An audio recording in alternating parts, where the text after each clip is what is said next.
Speed news చూద్దాం. జగిత్యాల జిల్లా కోరుట్ల పట్టణంలోని అల్లమయ్య గుట్ట ప్రాంతంలో ఏర్పాటు చేసిన వైర్ల గణపతి పలువురిని ఆకట్టుకుంటోంది. పట్టణంలోని పోచమ్మ ఆలయం వద్ద గ్రీన్ హోప్ యూత్ ఆధ్వర్యంలో పర్యావరణ పరిరక్షణ కోసం యాలకుల వినాయకుడు చూపరులను ఆకట్టుకుంటున్నాడు.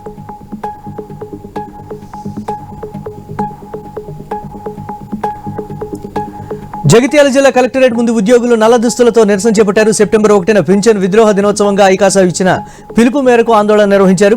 వివిధ సంఘాల ఉద్యోగులు ధర్నాలో పాల్గొని నిరసన తెలిపారు. వారి సమస్యలను పరిష్కరించాలని ప్రభుత్వాన్ని డిమాండ్ చేశారు.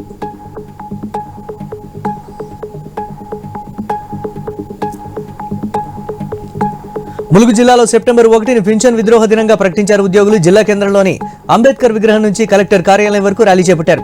కలెక్టర్ కార్యాలయం ముందు నిరసన తెలిపారు.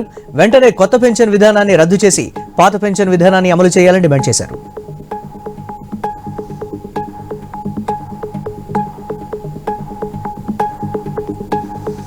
ములుగు జిల్లా మంగపేట మండలం బొంబాయిగూడెం గ్రామ సమీపంలో గౌరారం వాగు ఉధృతంగా ప్రవహిస్తోంది. కొత్తూరు, మొట్లగూడెం, బొంబాయిగూడెం గ్రామాల మధ్య రాకపోకలు పూర్తిగా నిలిచిపోయాయి.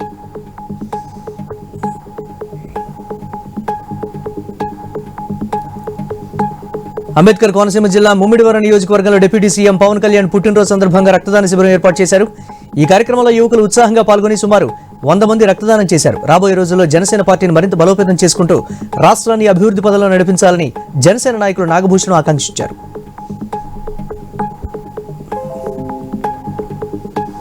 శ్రీ సత్యసాయి జిల్లా పరిగి మండలం పెద్దరెడ్డిపల్లి గ్రామంలో వినాయక నిమజ్జన విషాదాన్ని మిగిల్చింది. నిమజ్జనం సందర్భంగా ట్రాక్టర్ అదుపు తప్పి దూసుకువెళ్లడంతో ఒకరు మరణించగా మరో 9 మంది తీవ్రంగా గాయపడ్డారు.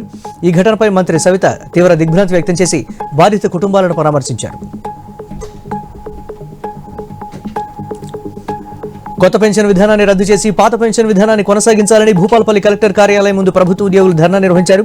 కొత్త పెన్షన్ విధానం ప్రభుత్వ ఉద్యోగుల కుటుంబాలకు నష్టం కలిగిస్తుందన్నారు. 20 ఏళ్లు సర్వీస్ చేసి అకాల మరణం పొందిన ఉద్యోగికి 2000 పెన్షన్ కూడా వచ్చే అవకాశం లేదని ఆవేదన వ్యక్తం చేశారు.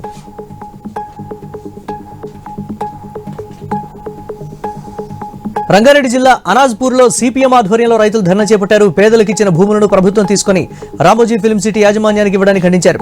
ఆర్డీఓ కార్యాలయంలోకి అధికారులను వెళ్లకుండా గేట్ ముందు ఆందోళన చేశారు. 125 మంది రైతులకు పట్టా పాస్ పుస్తకాలు ఇవ్వాలని డిమాండ్ చేశారు.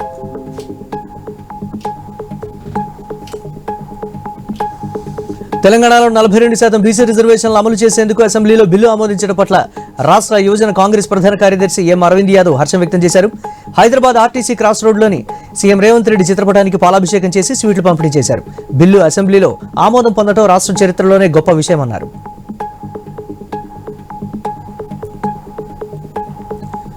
జగిత్యాల జిల్లా మెట్పల్లిలోని పలు కూడళ్లలో ఏర్పాటు చేసిన 70 సీసీ కెమెరాల కమాండ్ కంట్రోల్ రూమ్ ను పోలీస్ స్టేషన్లో జిల్లా ఎస్పీ అశోక్ కుమార్ ప్రారంభించారు.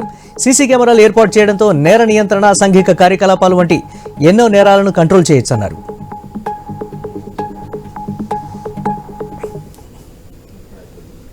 ఇవి ఇప్పటి వరకు updates. Keep watching I news.